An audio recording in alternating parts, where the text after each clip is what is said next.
आपके festive season को और स्पेशल बनाने हम लाए हैं धमाकेदार डील्स महालक्ष्मी सेल्स शिवाजी चौक, जहां आपको मिलेंगे laptops and gadgets, refrigerators, single door and double door, washing machines semi and fully automatic, batteries and inverters, water purifiers, आटा चक्की, air conditioners, air coolers, LED televisions, deep freezers, PG coolers and rates सारे online से भी सस्ते। Check prices with us before buying online. Mahalakshmi Sales, Shivaji Chowk, Ulhasnagar 3. All types of EMI options available. आज ही आइए और consumer appliance ले जाइए easy EMI पर।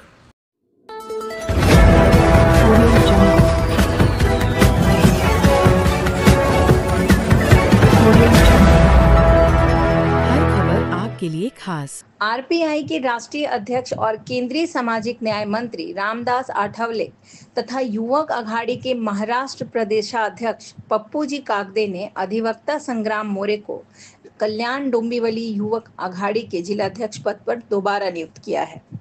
डोंबिवली में आयोजित पत्रकार परिषद में इस घोषणा के दौरान अन्ना रोकड़े ने बताया कि पार्टी के नए आदेश तक संग्राम मोरे पद पर कार्यरत रहेंगे।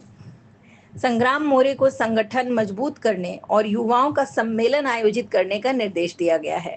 इस दौरान रवि गायकवाड़ को जिला कार्याध्यक्ष, अमित पाटिल को उपाध्यक्ष और संजय गायकवाड़ को महासचिव बनाया गया। इस मौके पर अन्ना रोकड़े, भीमराव डोलस, संतोष जाधव, मानिक उघड़े, मीना साल्वे, संजय जाधव, भारत सोनवणे, अधिवक्ता आंबोरे, गणेश कांबले, कुमार कांबले, तुकाराम पवार, छाया कांबले, वैशाली मैडम, मंगेश कांबले और नितिन इंगोले सहित अन्य कार्यकर्ता। मी ॲडव्होकेट संग्राम बाबा मोरे। आता कोणतं पद आहे आपल्याकडे? मी आता सध्याला कल्याण डोंबिवली शहर जिल्हा अध्यक्ष युवक आघाडी आरपीआयचं पद आहे माझ्याकडे। संग्रामजी, गटातटाच्या राजकारणामध्ये पुन्हा एकदा काल 8 दिवसात एक प्रेस झाली, त्यानंतर पुन्हा आज अण्णा ज्येष्ठ कार्यकर्ते यांनी आज आठवडे साहेबांना नेमका संभ्रम कसा कार्यकर्त्यांमध्ये कसा दिसतो? नेमका संभ्रम झालेला नाही येतो ॲक्च्युअली, म्हणजे सध्या जे काही पद होते ते कायमस्वरूपी करण्यात आलेले आहे। तर महाराष्ट्राचे युवक आघाडीचे अध्यक्ष सन्माननीय पप्पू कागदे साहेब यांनी ज्यांना नियुक्ती केलं ते बाबा संग्राम मोरे हे जिल्ह्याचे गेले अनेक 10 ते 12 वर्षापासून जिल्हाध्यक्ष म्हणून आहे। मात्र अंतर्गत आमच्या काही पार्टीमध्ये थोडा अंतर्गत मतभेद असल्यामुळे गैरसमजीतून हे सगळं होत चाललेलं आहे। लवकरच अण्णांनी सगळ्यांनी आमच्या ज्येष्ठ नेते ठाणे प्रदेशचे अध्यक्ष सन्माननीय अण्णासाहेब रोकडे यांच्या नेतृत्वाखाली लवकरच हे जे छोटे छोटे जे गैरसमज आहेत ते दूर करून रिपब्लिकन पक्षाला एक संघ करण्याचं काम भविष्यकाळात नक्कीच होईल। आणि झालेला जो गैरसमज आहे ते दूर करून तुम्हाला आम्ही सर्वजण असतील, जाधव जिल्हाध्यक्ष सन्माननीय जाधव साहेब असतील किंवा सर्वच आम्ही एकत्र बसून भविष्य काळामध्ये रिपब्लिकन पक्षाला नवी चेतना देण्याचं काम आम्ही आदरणीय अण्णासाहेब रोकडे यांच्या नेतृत्वाखाली करणार आहे। या वर्षामध्ये येत्या काळामध्ये महापालिकेच्या निवडणुका लागण्याची शक्यता आहे, त्याकरता आपली जी तयारी चालू आहे काय? खऱ्या अर्थानं रिपब्लिकन पार्टी ऑफ इंडिया ह्या डोंबिवली शहरामध्ये 13 ऑक्टोबर 1992ला लोकनेते जगन गायकवाड यांच्या नेतृत्वाखाली भव्य मोर्चा ह्या शहरामध्ये झाला आणि त्याचंच यश म्हणून आमचे 95 मध्ये 2095 आणि याच्यामध्ये 4 ते 5 ते 6 नगरसेवक महापालिकेत गेले। सन्माननीय जिल्हाध्यक्ष प्रल्हाद जाधव हे 2005ला गेले, त्यावेळी आमचे 4-5 नगरसेवक होते।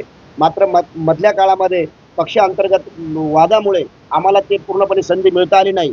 मात्र हीच जबाबदारी माननीय केंद्रीय मंत्री आदरणीय रामदासजी आठवले साहेब हेच बघावून आदरणीय रोकडे साहेब यांच्या नेतृत्वाखाली पुन्हा महापालिकेमध्ये 7 ते 8 नाही 10-12 नगरसेवक आमचे कसे जातील याचीच आमची आता ह्या खऱ्या अर्थाने ही आजची पत्रकार परिषद आम्ही हिची व्यूहरचना करण्यासाठीच आहे। आज आम्ही या पत्रकार परिषदेतून आम्ही आमचे जिल्हाध्यक्ष सन्माननीय प्रल्हाद जाधव साहेब यांना सुद्धा आम्ही या तुमच्या माध्यमातून संदेश देतो की आता झालं गेलं बस, पुन्हा रिपब्लिकन पक्षाचा निळा झेंडा कल्याण महापालिकेत फडकवण्यासाठी तुम्हा आम्हाला सर्वांना एकत्र येण्याची काळाची गरज आहे। शोषित वंचितांच्या न्याय हक्कासाठी आपल्याला लढायचं आहे। सध्या आपण पाहतोय महापालिकेमध्ये देसाऱ्यासारखी योजनाची आता होऊ घातलेली आहे। गोरगरिबांना कसं त्याचा संदेश मिळेल त्यासाठी आपल्याला सर्वांना रिपब्लिकन पक्षातल्या महिला आघाडी असेल, युवक आघाडी असेल किंवा फादरबॉडी सर्वांनी एकत्र येऊन आपल्या शोषित वंचितांना न्याय देण्यासाठी त्या काळामध्ये आम्ही पुढची तयारी करणार आहोत। खऱ्या अर्थानं आम्ही 20 सप्टेंबर 2024ला या डोंबिवली शहरातून लॉंग मार्च आम्ही झोपडपट्टीच्या प्रश्नांवरती काढला. त्यामध्ये अंकुजी गायकवाड यांची महत्त्वाची भूमिका होती आणि त्यांच्या भूमिकेमुळे या शहरामध्ये सरकारने आता दखल घेऊन कल्याण डोंबिवलीला विकसित करण्याचं काम या शहराने आता ठरवलेलं आहे. त्यामुळं अंकुश गायकवाड आमच्यात नाही ही अत्यंत खेदाची बाब आहे. आमची ती कमतरता आहे. परंतु अंकुश गायकवाडांच्या घराण्यातले त्यांचे पुत्र रवी गायकवाड हे सुद्धा ॲक्टिव्ह आहेत. त्यांना सुद्धा समाजात वाव देऊन सामाजिक बांधिलकी म्हणून त्यांनाही याच्यामध्ये सहभाग करून घेण्याचा आम्ही निर्णय घेतलेला आहे. पॅन्थर अभी जिंकला आहे. पॅन्थरच्या टायमाला ज्या ज्या गोष्टी आंदोलनं करून या ठाणे जिल्ह्याने महाराष्ट्र बांधलेलं आहे आणि नेते तयार केलेले आहे. ही पॅन्थरची ताकद होते. म्हणून आज पॅन्थरने जे जे कामं केलेले आहे, रिपब्लिकन पक्षामध्ये जे युवा नेते जे नवीन नवीन लोक आहेत, पॅन्थरने चळवळ कशी केलेली आहे, ही पॅन्थर जिंदा आहे. त्याच्यामध्ये 2 तासाचा संगीत कार्यक्रम नाट्यमय आहे आणि तो सर्वांनी पाहणारच आहे.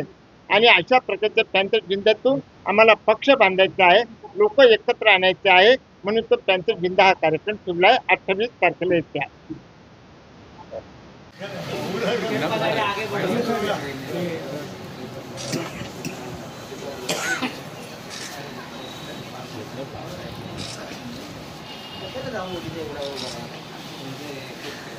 छत्रपतींच्या विचारातून रिपब्लिकन पार्टी ऑफ इंडिया हा पक्ष चाललेला आहे.